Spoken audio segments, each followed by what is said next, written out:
بسم اللہ الرحمن الرحیم۔ السلام علیکم ورحمۃ اللہ وبرکاتہ۔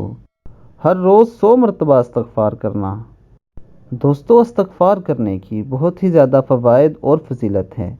اسی سلسلے میں ہم آج آپ کی خدمت میں ایک بہت ہی پیاری حدیث مبارکہ لے کر آئے ہیں۔ اور حدیث کی طرف جانے سے پہلے میری آپ سب سے یہ گزارش ہے کہ اگر آپ نے ابھی تک میرے چینل کو سبسکرائب نہیں کیا تو میرے چینل کو سبسکرائب کریں اور بیل بٹن پہ کلک کریں۔ دوستو، سیدنا اگر مزنی رضی اللہ تعالی عنہ بیان کرتے ہیں کہ رسول اللہ صلی اللہ علیہ وآلہ وسلم نے فرمایا، اپنے رب سے بخشش مانگو، میں بھی اس سے 100 بار بخشش طلب کرتا ہوں اور اسی کی طرف روزانہ 100 مرتبہ رجوع کرتا ہوں۔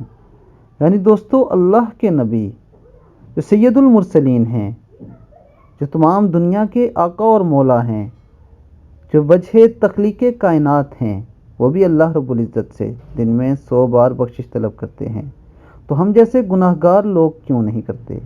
یہ سوچنے کی بات ہے۔ اس لیے دوستو، اپنا روٹین بنا لیجئے کہ آپ روزانہ 100 مرتبہ کم از کم استغفار کا ذکر ضرور کریں گے۔ اللہ تعالی ہمیں عمل کی توفیق عطا فرمائے۔ السلام علیکم ورحمۃ اللہ وبرکاتہ۔